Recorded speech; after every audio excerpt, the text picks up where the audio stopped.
very often they, yeah, yeah. So it's an interesting question there. I mean, I think, I have to say, I'm sure clarity is perfect. It's very unusual, but certainly at other business schools, we have a problem to teach all this stuff, but then it's much more difficult to apply it internally. I think that's often the way. But so you were saying as an organisation, there's quite a strong focus here. And then how does the reward system affect that? We have some young people earning not a lot of money, but that they effort and they come forward. There's no really link, don't really push lots of Okay, excellent. Very, very interesting. Thank you. So again, it's always interesting that it's more difficult to do these things than one imagines inside. Okay. I would see it, and I think it's a bit of breadth. Yes, there's not a clear link, but it's very much driven by opportunity. And you see that as well. Oh, we have an opportunity, we hear push, that will take it, whatever it costs, we did that, and then nothing.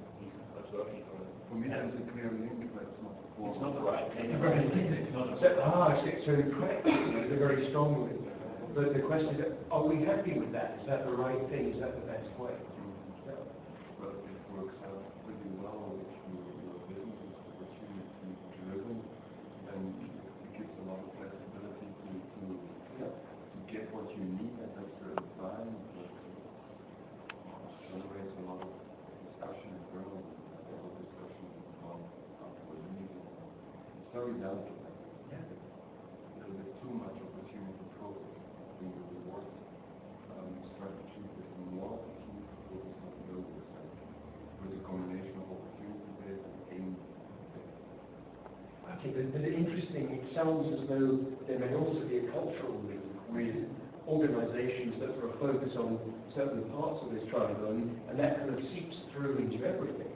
And it may be appropriate, but again, this is just calling into question, are we happy with that? Is that a good mix? And especially when the environment changes, as it has been recently, do we need to shift the balance a little bit? Or not? But it's at least bringing it out of the open. Great, thank you. We may come back to this table in a moment, but can we get maybe from this side other observations? What can you look at? The first thing we were thinking about the problem of time. The world is changing, the opportunities are changing, financial crisis, economic crisis. And so you have to change your strategy of your company. What do you do with your reward strategy? Because you can change it every year. It's great because new people who are in your company, they're not staying for 1 year, they're staying normally a longer time. So you have a lot of people who are with the company in a way resources long term. And then you have your company that's changing day to day or almost what they do with it, because the reward strategy is changing like that. That poses the question, can you change your channel strategy too often? So what should be the sustainability of the channel strategy? Because some people say, well, our strategy changes once a year, twice a year, whatever. And then how can you align your reward strategy with the channel?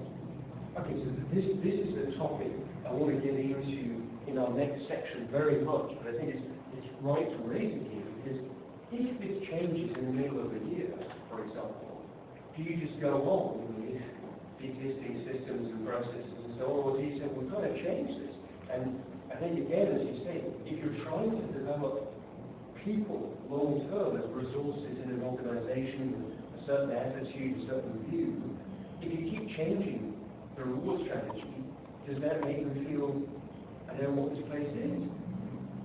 I'm not saying there's an easy answer here, but my concern is, from the strategy end, there's a sort of assumption, yeah, we change the strategy so everything else will follow, but it doesn't happen. And there's perhaps also an assumption from other sides that, well, the weighting of these things is whatever it is, and that's appropriate. But it may not be, and that the role of reward maybe to realign, maybe to change some of the weighting. Okay, thank you. Come back here. Let's get some thought from this table. What sort of things emerged? So a few years ago, we had created a new department in our country, the trading department. That was not completely new, and we are a company that is very resourceful.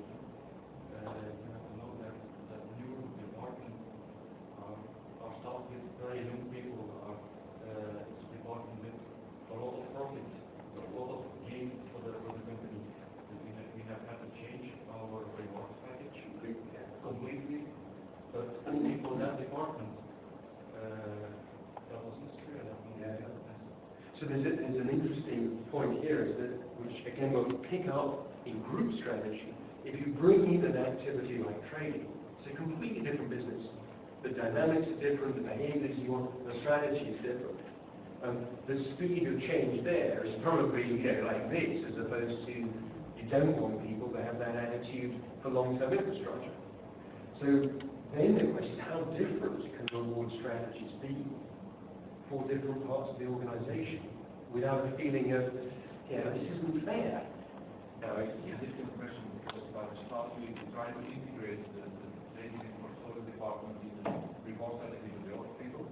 Yeah, but after some years there was a complete break between the two groups and we had to split formal structures. Yeah. Well, again, this is a great example of what I want to come back to in our last section about multi-business unit strategy. Because there are lots of assumptions there about what is fair, how much difference you can have, how rapidly you can change and so on. Okay, good. Any other points that came up? The second problem was the external influence of the reward strategy.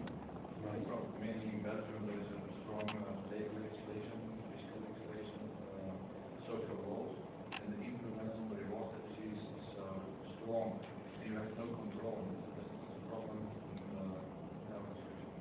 Okay, so this is, I think, an example of opportunities within the domain of reward being set by other people, but which is exactly parallel to a company strategy, which also, you have plenty of regulations in utilities or in financial services and so on, and you also have competitors and other things that are shaping that opportunity. No, you had an interesting thought here. Another point about this. Myself, I will